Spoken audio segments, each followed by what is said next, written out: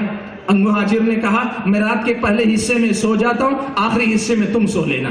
مہاجر لیٹ گیا، انصاری صحابی کھڑے بیٹھے ہوئے نگرانی کے لیے جاگ رہے۔ ان کو خیال آیا کہ بیکار نگرانی کرنے کے بجائے اللہ تعالیٰ کے لیے نماز پڑھنا شروع کر دیتا ہوں۔ بھائیو میں بتاؤں آپ کو، اللہ کے نبی نے یہ بات کہی ہے کہ اگر کوئی آدمی رات میں مسلمانوں کے لیے پہرا دیتا ہوا مارا جائے اس کے سارے گناہ معاف ہیں۔ ایک دن رات کی پہرے داری کی اتنی فضیلت اللہ کے نبی نے بیان فرمائی کہ اگر کوئی آدمی صرف اسی فضیلت کے لیے جاگتا رہے اس کا جاگنا خود عبادت ہے۔ لیکن نماز کی محبت دیکھو، کہنے لگے نماز پڑھوں گا، اٹھ کر کھڑے ہو گئے، نماز پڑھنے لگے۔ اور بھائیو صرف نماز ہی نہیں، نماز کے ساتھ قرآن کا معاملہ بھی اس واقعے کے اندر دیکھو۔ حضرت کہتے ہیں انصاری صحابی نماز کھڑے ہو کر پڑھنے لگے۔ وہ جو دشمن تھا جو طاق میں لگا ہوا تھا، اپنی بیوی کا انتقام لینا چاہتا تھا، اس نے دیکھا اکیلا آدمی ہے، اس نے تیر چلایا، صحابی کے جسم میں آ کے تیر گڑ گیا۔ نماز کی حالت میں کھڑے ہیں۔ بھائیو شیخ البانی رحمت اللہ علیہ نے حدیث کو حسن کہا ہے، نماز کی حالت میں ہی تیر نکالا، پھینک دیا، نماز ہی میں لگا رہا اللہ کا بندہ۔ دشمن نے دوسرا تیر چلایا، خون بہ رہا ہے، نماز میں لگے ہوئے، دوسرا تیر بھی لگا، وہ تیر بھی نکالا، پھینک دیا، نماز میں لگے ہوئے۔ پھر تیسرا تیر بھی لگا، تیسرا تیر نکالنا ہی چاہ رہے لیکن کمزوری بڑھ گئی تو رکوع قیام چھوڑ کر رکوع اور سجدے میں کرنے میں لگ گئے۔ دشمن 3 تیر چلا چکا ہے۔ اسی وقت میں مہاجر صحابی کی آنکھ اچانک کھل جاتی، وہ ہڑبڑا کے اٹھ کر دیکھتے ہیں کیا معاملہ، دیکھتے ہیں کہ ساتھی نماز پڑھ رہے ہیں اور ان کو جاگتے ہوئے دیکھ کر دشمن تو بھاگ جاتا ہے۔ حضرت مہاجر صحابی جو ہے وہ یہ دیکھتے ہیں، کہتے ہیں انصاری کا خون بہ رہا ہے، کہتے ہیں اللہ کے بندے کیا ہے؟ کہا نماز پڑھ رہا تھا، کسی نے تیر سے زخمی کر دیا۔ کہا پھر مجھے جگایا کیوں نہیں؟ کہا قرآن کی ایک ایسی سورت نماز میں پڑھ رہا تھا کہ مجھے اتنا مزہ آ رہا تھا کہ اسے چھوڑ کر اس دشمن کی طرف یا اس تیر کی طرف توجہ دینا مجھے اچھا نہیں لگا۔ بھائیوں، نماز میں کیسی لذت ملتی ہوگی، وہ کیسا رشتہ اللہ تعالیٰ سے جوڑتے ہوں گے، قرآن پڑھتے ہوئے ان کی کیا کیفیت رہتی ہوگی کہ دشمن کے تیر بھی انہیں نماز سے غافل نہ کریں۔ یہ ہمارا روشن ماضی ہے، اور معاف کرنا میں اپنے آپ کو پہلا مخاطب پھر آپ کو مخاطب بناتا ہوں، ذرا مجھے جواب دینا کہ پوری زندگی میں ایک نماز ایسی مجھ کو اور آپ کو نصیب ہوئی، ایک نماز ایسی کیفیت کے ساتھ ہم نے پڑھی ہے؟ بھائیوں، انقلاب ایسے ہی نہیں آتے، اسلام ایسے ہی غالب نہیں آتا، اسلام کی تبلیغ پوری دنیا میں ایسی نہیں ہو جاتی۔ کردار ایسے بناؤ، عبادتوں میں وہ لذت پیدا کرو۔ نمازوں میں سستی اور کاہلی، نماز کو آتے ہیں تب بھی جو ہے سستی پورے جسم پہ نظر آتی ہے، بے ترتیب کپڑے، صورت اتری ہوئی۔ قرآن مجید نے یہ منظر تو منافقوں کا بتلایا۔ نماز کو آتے لا یأتون الصلاۃ الا کسالا، نماز کو آتے بڑی سستی کے ساتھ آتے۔ نماز کے سلسلے میں یہ ماضی ہے اور یہ حال ہے۔ بات کو آگے لے چلتا ہوں، بات ہم کرتے روزوں کی۔ بھائیو، رمضان کے فرض روزوں کے علاوہ مسنون روزے بھی ہیں۔ پیر جمعرات کا روزہ ہے، ہر مہینے کی چاند کے اعتبار سے 13، 14، 15 ایام 20 کے روزے ہیں۔ ذی القعدہ کے مہینے میں روزے ہیں، ذی الحجہ کے مہینے میں ابتدائی ذی الحجہ کے روزے ہیں، محرم کے روزے ہیں، عرفہ کا روزہ، یہ مسنون روزے، یہ سنت ہیں۔ صحابہ فرض روزے بھی رکھتے تھے، مسنون روزے بھی رکھتے تھے، ان کے علاوہ بھی نفل روزے رکھا کرتے تھے۔ سبحان اللہ۔ حضرت عبداللہ ابن عمرو ابن عاص رضی اللہ تعالیٰ عنہ اللہ کے نبی کے پاس آتے ہیں، کہتے ہیں اللہ کے نبی میں مسلسل روزے رکھ رہا ہوں۔ اللہ کے نبی، بلکہ اللہ کے نبی بلاتے ہیں۔ حضرت عبداللہ ابن عمر نے مسلسل روزے رکھنا چھوڑ دیا، ایک دن بھی ناغہ نہیں، روزانہ روزے سے رہتے ہیں۔ اللہ کے نبی نے بلا کر کہا کہ عبداللہ مجھے پتا چلا ہے کہ تم روزانہ روزہ رکھتے ہو۔ کہا اللہ کے نبی میں رکھتا ہوں۔ کہا ایسا مت کرو۔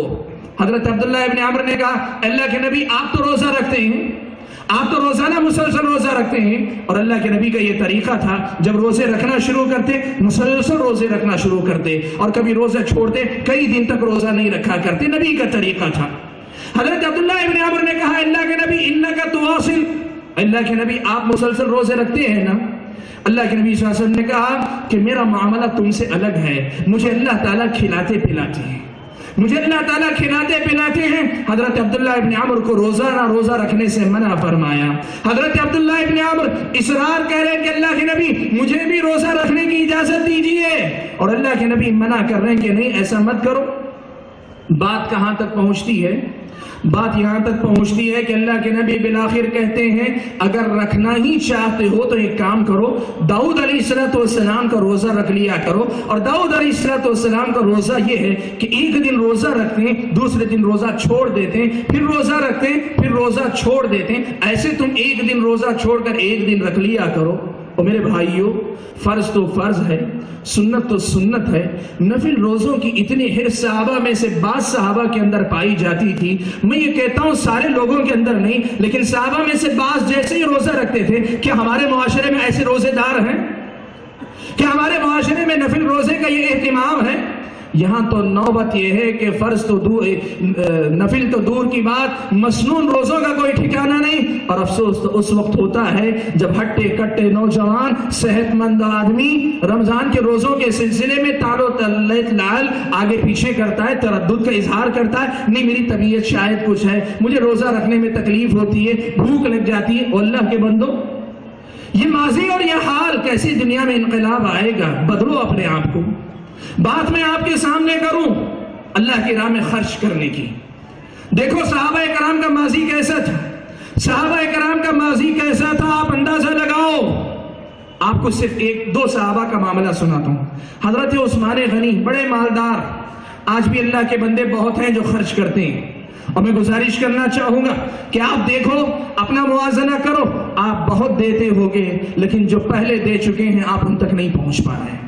حضرت عثمان غنی رضی اللہ تعالیٰ عنہ کا معمول یہ لکھا ہے مورخین نے کہ جب سے اسلام قبول کیا، غلاموں کو آزاد کرنے کی فضیلت سنی، ہر جمعہ یہ غلام آزاد کیا کرتے تھے، ہر جمعہ یہ غلام کو خرید کر آزاد کر دیتے. اور پوری زندگی میں مورخین نے لکھا ہے 2400 غلاموں کو حضرت عثمان نے آزاد کروایا ہے.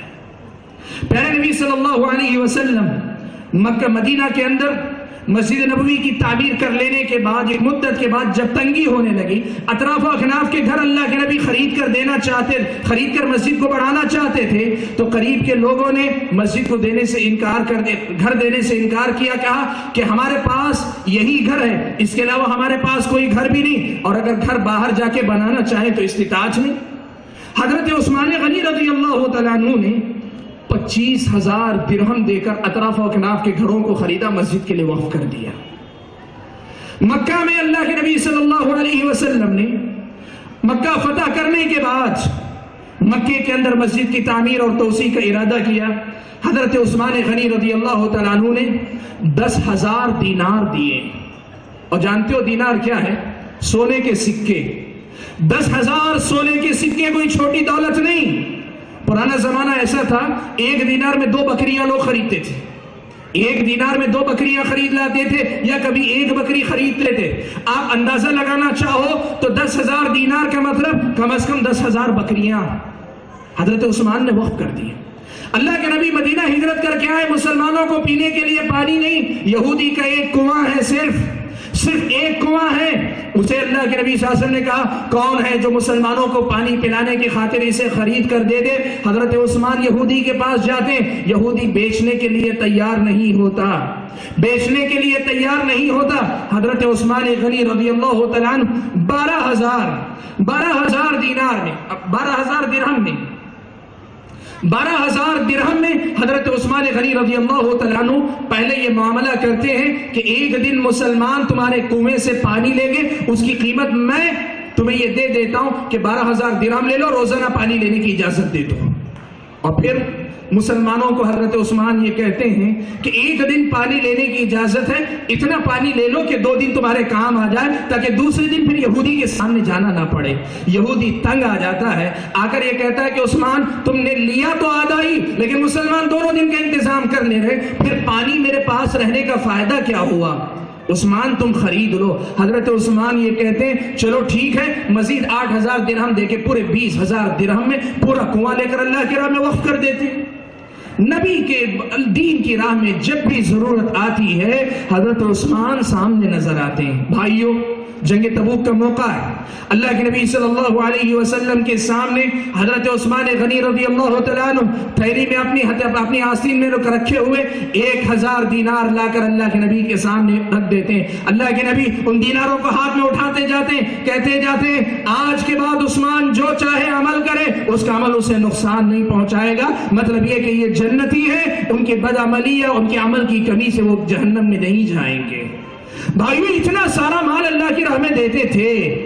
اور یہ بات بتاؤں کہ یہ صحابہ میں سے ایک مالدار صحابی کا معاملہ، عبد الرحمن ابن عوف کی سخاوت کی بات کرو، ابو بکر صدیق کی سخاوت کی بات کرو، دیگر مالدار صحابہ کی سخاوت کی بات کرو، یہ دیکھو ہمارا روشن ماضی ہے. آج اگر مالدار خرچ کر رہے ہیں، میری یہ درخواست ہے آپ مالدار بھائیوں سے، آپ دولت مند بھائیوں سے کہ اپنے مال کی کثرت کو نہ دیکھو، موازنہ کر لو اپنے اسلاف سے، کہاں تمہارے اسلاف اور کہاں تمہاری دولت.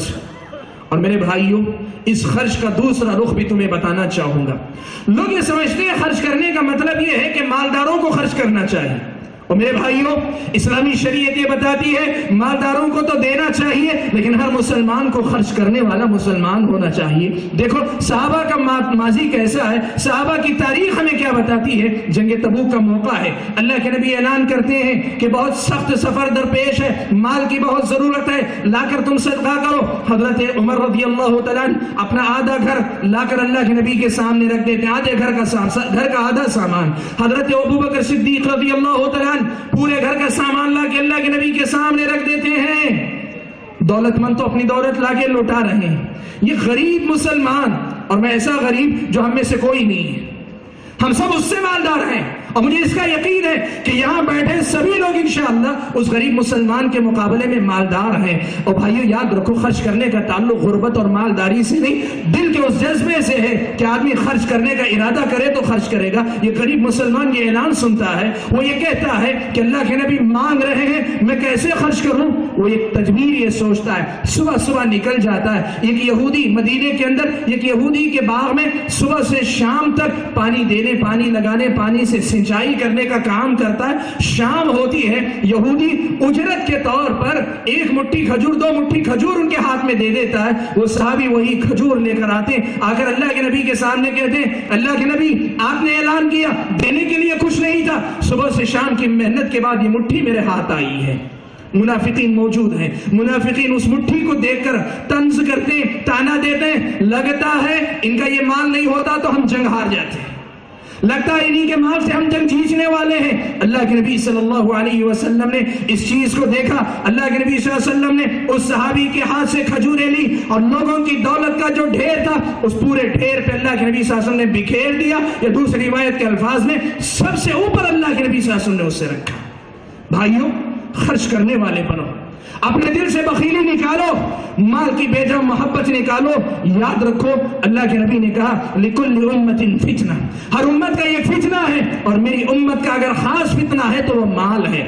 لوگ کہتے ہیں عورت فتنہ ہے یا عورت کے لیے مرد فتنہ ہے، نبی نے کہا میری امت کے لیے سب سے بڑا جو فتنہ ہے وہ مال ہے۔ خرچ کرنے کی عادت ڈالو، مال کی محبت دل میں خود بخود قابو میں رہے گی۔ خرچ کرنے کی عادت ڈالو، مال کی محبت کے سلسلے میں گمراہی سے بچو گے۔ اپنے مزاج کو بدلو، بخیلی سے اپنے آپ کو بچاؤ۔ دیکھو تمہارا اپنا ماضی یہ ہے، تمہارے اپنے اسلاف اللہ کی راہ میں دنیا میں لوگوں کے فائدے کی خاطر، خدمت خلق کی خاطر اپنی دولتیں لٹانے والے تھے۔ تم کہاں ہو؟ تمہاری دولتیں کہاں خرچ ہو رہی؟ تمہارا پیسہ کہاں جا رہا ہے؟ تمہارے پیسے سے دین کا کتنا فائدہ ہو رہا ہے؟ تمہارے اپنے پیسے سے مسلمانوں کا فائدہ کتنا ہو رہا ہے؟ اللہ کی راہ میں خرچ کرنے کی عادت ڈالو اور جائزہ آپ لے لو، کہاں ہماری دولت اور کہاں صحابہ کی دولت، وہ کتنا اللہ کی راہ میں لوٹاتے تھے اور ہم کتنا جمع کر کے رکھ رہے ہیں، ہم کتنا مال اپنے پاس بچا کے رکھ رہے ہیں، آپ اندازہ لگا لو۔ بھائیوں میں آپ کو لے چلتا ہوں، بتاتا ہوں کہ ہمارا ماضی کس کس میدان میں تابناک تھا۔ آپ کو یہ بات بتاتا ہوں، اسلام جسے کہتے ہیں وہ ایک ایسا دین ہے جس کا تعلق بندے اور رب کے درمیان کے معاملات سے بھی ہے اور بندے اور بندوں کے درمیان کے معاملات سے بھی ہے۔ آپ یہ بات میں بتاؤں تو تعجب نہ کریں، آج بہت سے مسلمان ایسے ہیں جو یہ سمجھتے ہیں دیندار ہونے کا مطلب یہ ہے کہ رب اور بندے کے تعلقات کو اچھا کر لیا جائے، اور بندے کے بندوں کے ساتھ جو معاملات ہیں ان کی طرف اس کی توجہ نہیں ہے، ان کی فکر اس کے اندر نہیں ہے۔ اور بھائیوں خاص طور پر تجارت اور مالی لین دین کا معاملہ، اسلامی شریعت یہ بتاتی ہے کہ تم مارکیٹ میں بیٹھے ہو کمانے کے لیے بیٹھے ہو، تم مارکیٹ میں بیٹھے ہو کمانے کے لیے بیٹھے ہو، لیکن کمانے کے اندر بھی تم خیر خواہی کے جذبے کو مت گواؤ۔ تم بیچنے والے ہو، خریدار کی خیر خواہی تمہارے لیے لازمی ہے، اور تم خریدنے والے ہو، بیچنے والے کا بھلا چاہنا تمہاری ذمہ داری ہے۔ تم خرید و فروخت کو ایک دوسرے کو بیوقوف بنانے کا معاملہ نہ سمجھو، تم خرید و فروخت کو ایک دوسرے کی سمجھداری سے جیت کا معاملہ نہ سمجھو، تم خریداری کو ایک دوسرے کے مال کے لوٹنے کا ذریعہ نہ سمجھو۔ آج مارکیٹ میں اگر کوئی آدمی گاہک کی بھلائی کی بات کرتا ہے، مارکیٹ کہتا ہے یہ آدمی بیوقوف ہے، ہمارا مارکیٹ خراب کر رہا ہے۔ میرے بھائیوں مسلمان اپنے معاملات میں اتنا اچھا ہوتا ہے کہ اس کے معاملات کی اچھائی کو دیکھ کے لوگ اسلام قبول کرتے ہیں۔ میں آپ کو بتاؤں اسلام ہندوستان کے اندر داخل ہوا، تاجروں کے اچھے سلوک سے متاثر ہو کر اسلام داخل ہوا۔ کیرلا کے علاقے میں، جنوب کے علاقے میں، ساحلی علاقوں میں سب سے پہلے تاجر آئے، تاجروں کے کردار نے اسلام کو پھیلایا تھا۔ انڈونیشیا، ملیشیا کے جزائر، وہاں کبھی کوئی لشکر نہیں گیا، لیکن ان کا اپنا کردار تھا۔ تاجر جو گئے ان کے اپنی تجارت کے بدلے ہوئے اصول تھے جنہوں نے اسلام کی تبلیغ کی۔ آج آپ تاجر حضرات بھی اسلام کے مبلغ بن سکتے ہیں، لمبی تقریر کر کے نہیں، اپنے معاملات کو درست کر کے۔ دیکھو اسلاف کیسے تھے، ہمارے اسلاف، ہمارا ماضی کیسا روشن، کیسا تابناک تھا، اندازہ لگاؤ، پیارے نبی صلی اللہ علیہ وسلم کے ایک صحابی ہیں، امام طبرانی نے اپنی معجم میں یہ روایت نقل کی ہے، حضرت جابر رضی اللہ تعالیٰ عنہ کا واقعہ کہتے ہیں حضرت جابر رضی اللہ تعالیٰ عنہ اپنے ایک غلام کے ساتھ اپنے لیے گھوڑا خریدنے بازار میں گئے۔ غلام سے یہ کہہ دیا کہ دیکھو بازار کے ایک حصے میں تم رہو اور بازار کے دوسرے حصے میں تلاش کرتا ہوں، کوئی بھی اچھا گھوڑا لے کر داخل ہوتا ہوا دکھائی دے اس کو میرے پاس لے کر چلے آنا۔ حضرت جابر ایک طرف گئے، غلام دوسری طرف بازار میں تلاش کر رہا ہے۔ غلام نے دیکھا بڑا شاندار قسم کا ایک گھوڑا آ رہا ہے، گھوڑے کے مالک سے بات چیت کی اور یہ کہا کہ بھائی مجھے گھوڑا خریدنا ہے، کتنے میں دو گے؟ بات چیت لین دین کی ہوئی، اونچ نیچ ہوئی، وہ زیادہ طلب کر رہا تھا، غلام کم سے کم پہ راضی کرنے کی کوشش کر رہا تھا۔ جیسی تجارت ہوتی ہے دونوں کے درمیان معاملہ طے ہو گیا کہ 300 درہم کے بدلے میں یہ گھوڑا خریدا جا رہا ہے، 300 درہم کے بدلے میں گھوڑا خریدا جا رہا ہے۔ بات مکمل ہونے کے بعد پیسے کی ادائیگی کی بات آئی، غلام نے کہا یہ میں نے گھوڑا اپنے مالک کے لیے خریدا ہے، مالک بازار کے دوسرے حصے میں، چلو میرے ساتھ میں تمہاری ادائیگی کروا دوں گا۔ دونوں پہنچتے حضرت جابر رضی اللہ تعالیٰ عنہ کے پاس، وہاں کھڑے ہوئے حضرت جابر پوچھتے ہیں کیا معاملہ؟ کہا یہ گھوڑا میں نے خریدا 300 درہم کے اندر، آپ قیمت ادا کر دیجئے۔ قبل اس کے کہ حضرت جابر اس کو قیمت ادا کرتے ہیں، وہ گھوڑے کا مالک حضرت جابر سے کہتا ہے کہ اللہ کے بندے یہ تمہارا غلام ہے، میں قیمت اس سے زیادہ چاہتا ہوں لیکن تمہارا غلام 300 سے زیادہ دینے کے لیے تیار نہیں، ذرا تم ہی بتانا کیا میرا گھوڑا واقعی 300 درہم کا ہی ہے؟ اور میں اور آپ ہوتے تو کیا کہتے؟ بولتے یہ غلام ہے، بیوقوف ہے، 250 کے 300 دے کر آیا ہے، یہی نہ کہتے؟ میرے بھائیوں دیکھو ماضی اور حال کا کتنا فرق ہے، ہم ہوتے تو یہی کہتے وہ سمجھدار نہیں ہے، 250 کے 300 بات کر لی اور ڈانٹ ڈپٹ کر 300 دے کے بھیج دے۔ حضرت جابر نے غور سے دیکھا، گھوڑے کو دیکھنے کے بعد کہا کہ نہیں تمہارا گھوڑا تو 400 درہم کا لگتا ہے، تمہارا گھوڑا تو 400 درہم کا لگتا ہے۔ اور پھر اس کے بعد حضرت جابر نے گھوڑا لیا اور گھوڑا لے کر ذرا چلا کر دیکھا، دوڑا کر دیکھا، دیکھنے کے بعد حضرت جابر نے کہا کہ نہیں 400 کا بھی نہیں، 500 600 کا لگتا ہے۔ مورخین نے نقل کیا، امام طبرانی نے اپنی معجم کے اندر نقل کیا کہ بالآخر جس گھوڑے کی قیمت 300 پہ طے ہو چکی تھی، 800 درہم دے کے حضرت جابر نے اس سے گھوڑا خریدا۔ غلام وہ تو گیا، بیچنے والا پیسہ لے کے گیا، غلام نے حضرت جابر سے کہا کہ یہ آپ نے کیا کر دیا؟ جو گھوڑا 300 درہم میں دستیاب تھا آپ نے 800 درہم میں خریدا، آپ نے ایسی غلطی کیوں کی؟ حضرت جابر نے کہا مسلمانوں یہ جابر کا جواب نہیں، ایک سچے مسلمان کا جواب ہے، یہ تمہارا اور میرا کردار ہونا چاہیے کہ اللہ کے بندے میں نے اللہ کے نبی کے ہاتھ پہ بیعت کرتے ہوئے اس بات کا بھی اقرار کیا ہے کہ میں جب بھی کسی مسلمان کے ساتھ معاملہ کروں گا اس کے ساتھ خیر خواہی کا برتاؤ کروں گا۔ وہ مسلمان مجھ سے پوچھتا ہے اس کا گھوڑا کتنے کا ہے، وہ 800 کا گھوڑا ہے، میں 300 میں کیسے خرید لوں؟ میرے بھائیو یہ ہے تجارت، اسلامی تجارت جو ہماری دعوت بھی ہے، ہماری روزی روٹی بھی ہے اور میری اور آپ کی عبادت بھی ہے۔ یاد رکھو تجارت کو صحیح جذبے سے کرو گے، مال کی محبت سے اوپر اٹھ کر کرو گے، اپنی لیے حلال روزی کا ذریعہ سمجھ کر کرو گے، تمہاری تجارت تمہاری عبادت ہے، تمہاری تجارت تمہاری اپنی دعوت ہے، اور اسلام کی تبلیغ اور نشر و اشاعت کے لیے اس سے زیادہ بہتر دروازہ کچھ نہیں، اس لیے کہ دنیا ہر کسی سے کٹ سکتی ہے لیکن تاجروں سے نہیں کٹتی۔ آج اسلام کا جو پیغام اس اسٹیج سے ہم دے رہے ہیں، ہو سکتا ہے کہ یہاں کے غیر مسلموں تک ہماری آواز نہ پہنچتی ہو، لیکن آپ کی زندگی میں، آپ کی تجارت میں اگر اسلام آ جائے، آپ اپنے ماضی کی تابناکی سے کچھ روشنی اپنی زندگی میں لے آئیں، آپ کے ذریعے غیر مسلموں تک وہ مؤثر پیغام پہنچے گا جو لوگوں کو اسلام کے متعلق سوچنے پہ مجبور کرے گا، اور کچھ نہیں اللہ تعالیٰ چاہیں گے تو آپ بھی ان کے قبول اسلام کا ذریعہ بن جائیں گے۔ بھائیوں اسلام واقعی بڑا تابناک ماضی رکھتا ہے، اور کس حوالے سے بات کروں، میں آپ کو ایک اور پہلو بھی بتانا چاہتا ہوں۔ دیکھیں یہ پہلو بھی آپ اسلام کی راہ میں ایک بہت اہم باب ہے، ایک اہم میدان ہے، وہ یہ اسلامی شریعت یہ کہتی ہے کہ دیکھو تم انسان ہو، ایک انسان اپنے رب کے ساتھ معاملہ کرتے ہی اونچ نیچ کرتا ہے، جس رب کا وہ محتاج ہے ہر پل اسی کے حقوق برابر ادا نہیں کرتا، اس لیے اگر تمہارے ساتھ اونچ نیچ کر لیتا ہے درگزر کرنا سیکھو، معاف کرنا سیکھو۔ کبھی کسی نے بے عزتی کر دی تمہاری، دل تکلیف محسوس کرتا ہے، 1-2 دن تک درد محسوس کرو لیکن معاف کر دیا کرو۔ اگر کبھی کسی سے جھگڑا ہو گیا، کوئی تلخی ہو گئی یا کسی بھی وجہ سے ناراضگی ہو گئی، وقتی طور پہ تکلیف محسوس کرو، 3 دن تک چاہو تو تم بات بھی نہ کرو لیکن کبھی نہ کبھی اس کو معاف کر دیا کرو۔ اسلامی شریعت کی یہ ہدایت ہے، اسلامی شریعت کی یہ تعلیم ہے۔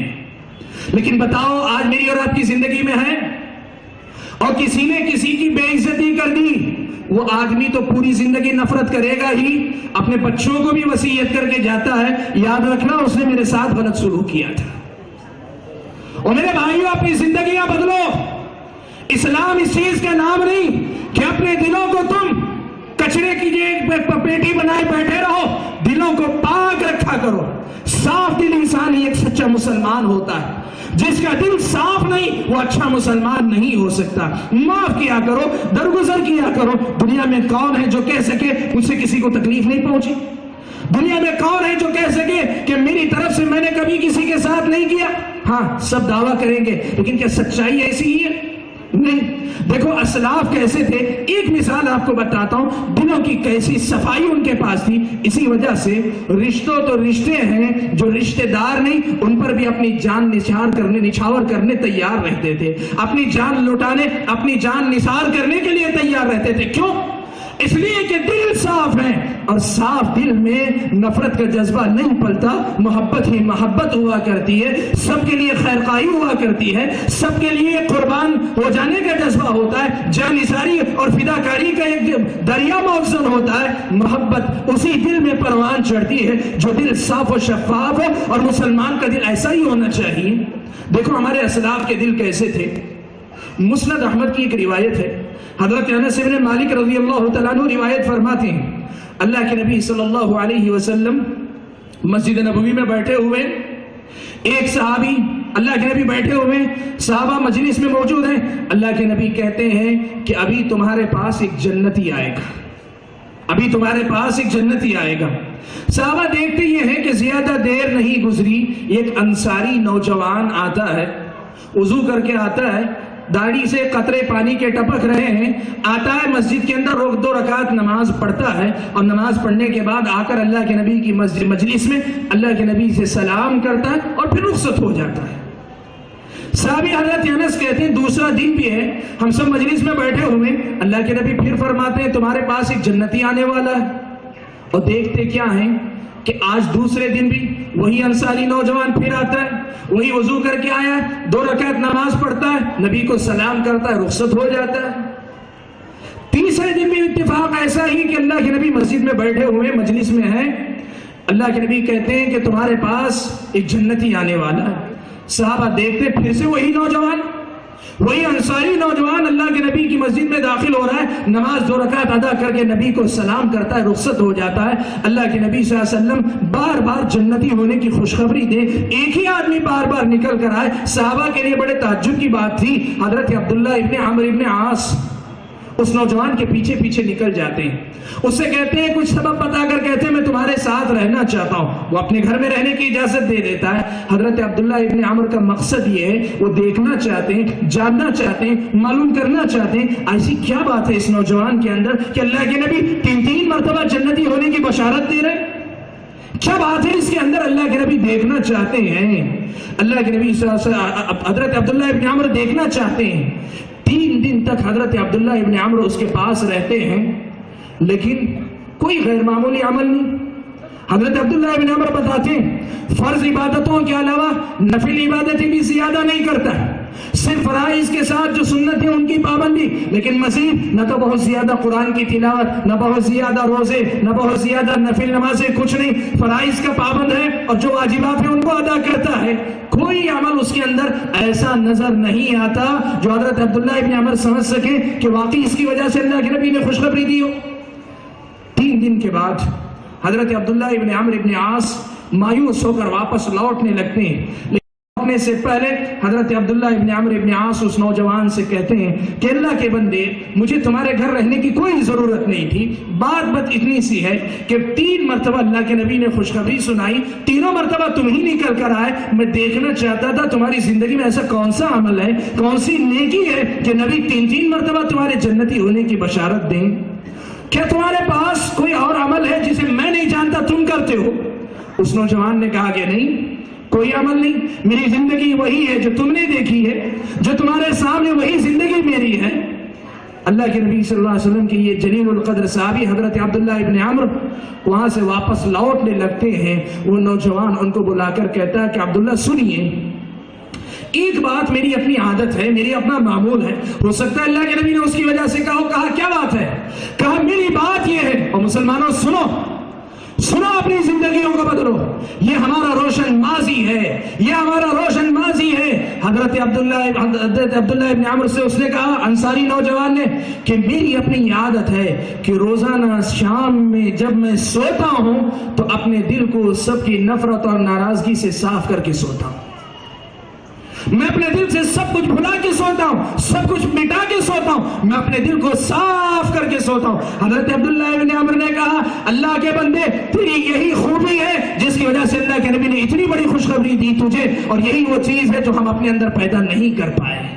میرے بھائیوں مسلمانوں، یہ ساری باتیں یہاں مجلس میں بیٹھ کر وقتی اثر قبول کرنے کے لیے نہیں، اپنی زندگیاں بدلنے کے لیے، اپنی سوچ بدلنے کے لیے ہیں۔ یہ دنیا داری ہے کہ تم دشمنیاں نبھاؤ، یہ دنیا داری ہے کہ وراثت میں تم دشمنیاں منتقل کیا کرو، یہ دنیا داری ہے کہ تم یہ سمجھو کہ ہمارے ساتھ کوئی برا نہیں کر سکتا۔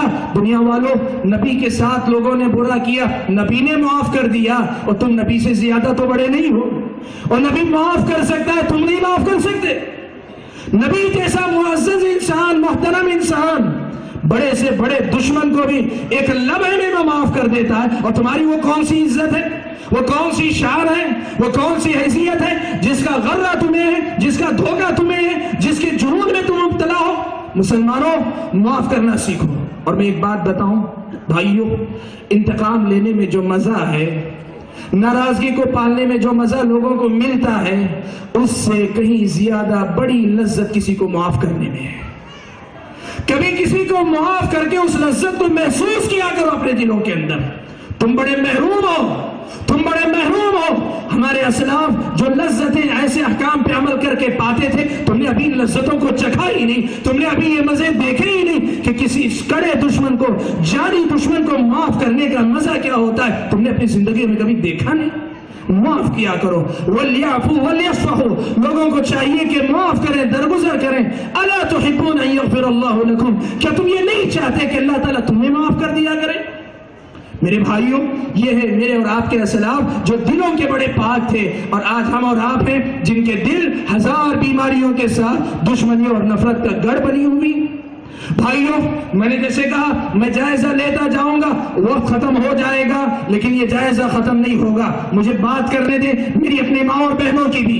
صرف ایک بات کہتا ہوں، اس لیے نہیں کہ یہی مسئلہ ہے، یہ ساری باتیں میری ماں اور بہنوں کے لیے بھی تھیں، لیکن ساتھ میں یہ خاص مسئلہ بھی تمہیں بتانا چاہتا ہوں۔ پرانے زمانے میں مکہ کی عورتیں پردہ نہیں کیا کرتی تھیں، پردے کا حکم نہیں تھا، بے پردگی کا ماحول تھا۔ مطلب یہ کہ باقاعدہ چادر اوڑھ کر جانا ضروری نہیں تھا، خاتون عادی تھی، اور میرے الفاظ غور سے سننا، خواتین عادی تھی بغیر چادر گھومنے پھرنے کی۔ اسلامی شریعت کا حکم نازل ہوتا ہے، پردے کا حکم نازل ہوتا ہے۔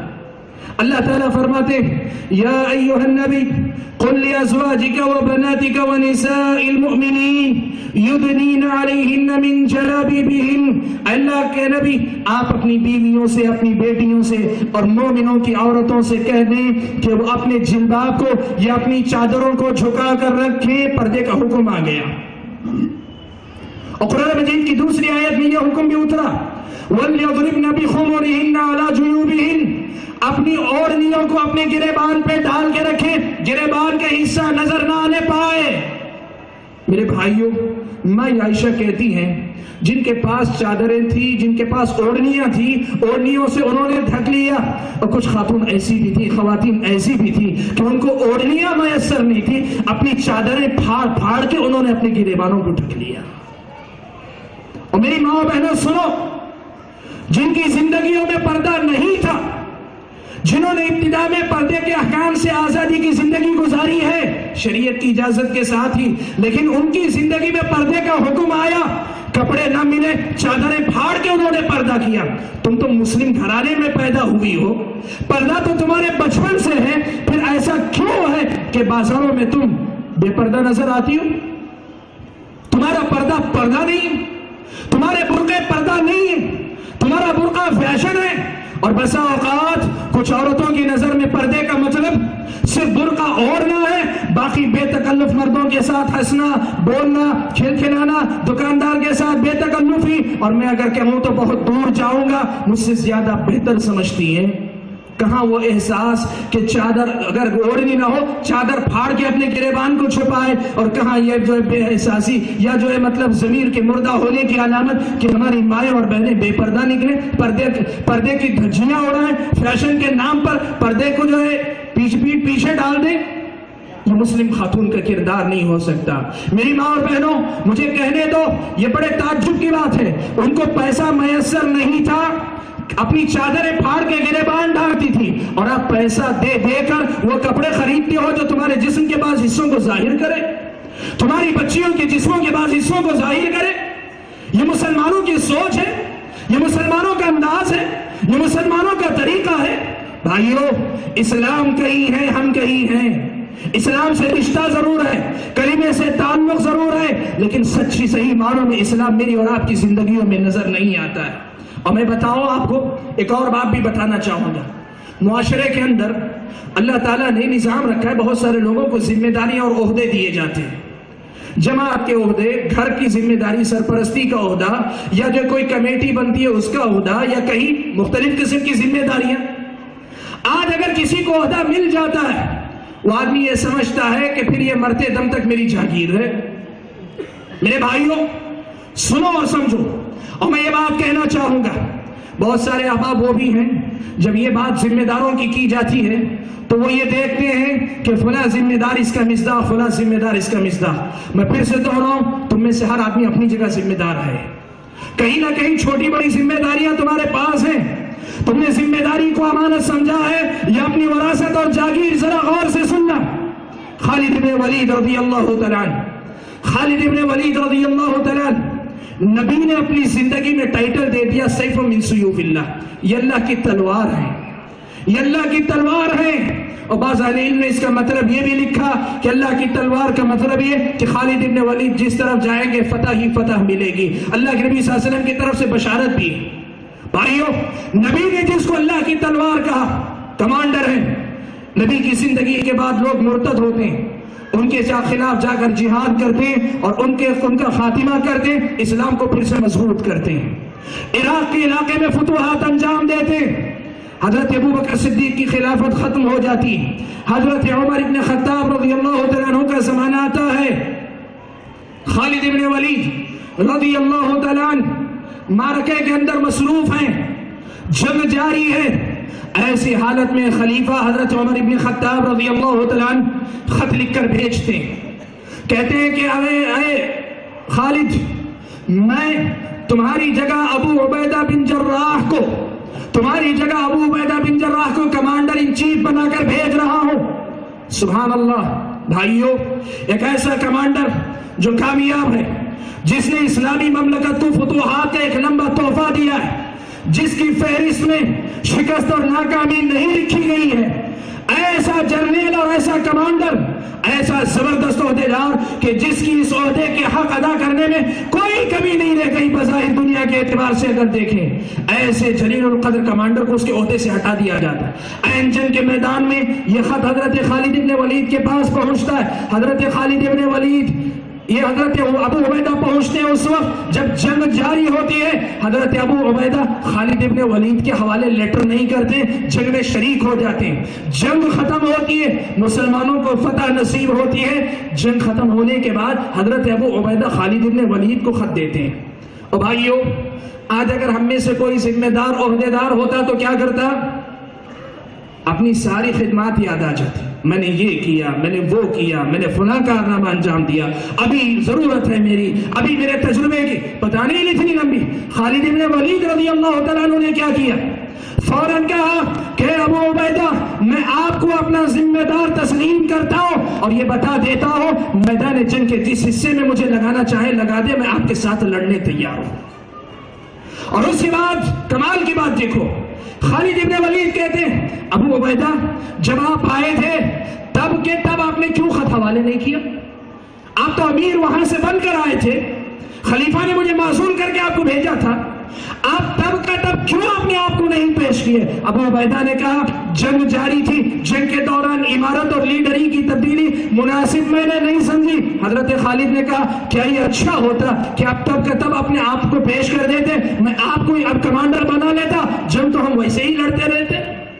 بھائیو, تاریخ بڑی روشن ہے, اسلام ان کی زندگیوں میں ہے, ان کے گفتار سے زیادہ ان کے کردار میں ہے, ان کے اپنے عمل میں ہے. بھائیو, جو پیغام میں آپ کو دینا چاہتا ہوں مختصر الفاظ میں یہ ہے کہ اگر ماضی کو دیکھ کر ہم سبق لے کر اپنی زندگیوں کو بدلیں گے, وہ منظر پھر سے آئے گا جو دنیا نے دیکھا تھا. 23 سال کے اندر پورا جزیرۃ العرب مسلمانوں کی ماتحتی میں آ جاتا ہے. اللہ کے نبی پہلے دن غار حرا سے لوٹتے, اکیلے مسلمان ہیں, جانی دشمنوں کے درمیان دعوت و تبلیغ کا کام شروع کرتی. 23 سال کے اندر پورا جزیرۃ العرب اللہ کے نبی کا ہو جاتا ہے. اور خلافت عباسیہ میں ہارون رشید کا دور آتا ہے. دیکھو اسلام جب ایسا رخ اختیار کرے, اتنا اثر لوگوں کی زندگیوں پہ چھوڑے, پھر کیا ہوتا ہے؟ ہارون رشید خلیفہ ہے خلافت عباسیہ کے دور میں. اس کا ایک واقعہ آپ کو سناتا ہوں. اللہ تعالیٰ نے مسلمانوں کو ایسی فتوحات دی, اتنا بڑا علاقہ مسلمانوں کے ماتحتی میں آ گیا کہ ہارون رشید نے ایک مرتبہ اپنی جگہ کھڑے کھڑے آسمان میں ایک بادل کو دیکھا. ایک بادل دیکھا جو بادل گزرتا جا رہا ہے.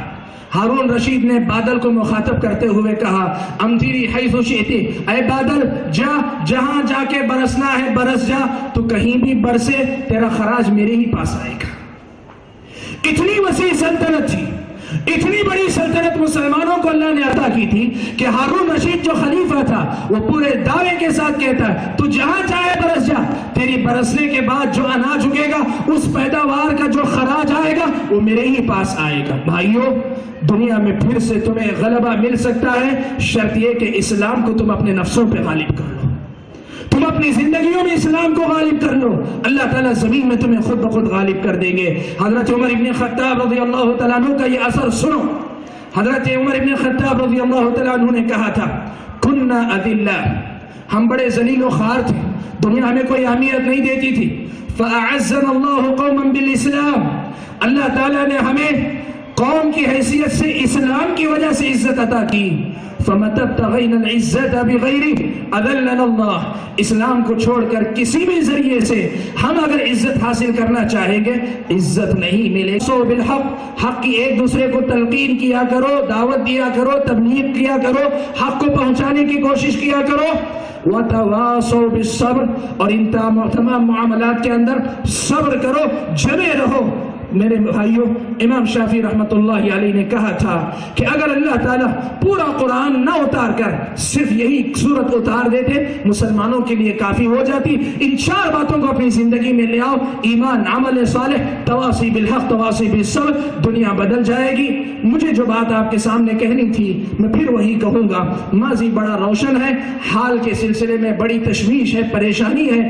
اپنے ماضی کو دیکھ کر قرآن و سنت کا وہی رنگ اپنے اوپر چڑھانے کی کوشش کرو. صبغۃ اللہ ومن احسن من اللہ صبغہ, یہ اللہ کا رنگ ہے, اللہ کے رنگ سے بہتر رنگ کس کا ہو سکتا ہے. اپنے آپ کو اللہ کی بندگی کے رنگ میں رنگنے کی کوشش کرو. نبی کی سنت کی اتباع کا رنگ اپنے اوپر چڑھاؤ. رب کی کتاب اور نبی کی سنت, اس کو اپنی زندگی میں لاؤ. اور آخری پیغام شہری جمعیت اہل حدیث کے ذمہ داروں کے سامنے, جنہوں نے مجھے یہاں مدعو کیا. میں سب سے پہلے تو اللہ کے شکر کے بعد ان تمام حضرات کا شکریہ بھی ادا کرتے ہوئے آخری پیغام یہ دینا چاہتا ہوں کہ بھائیوں، ہم اہل حدیث ہیں، ہم اہل حدیث ہیں.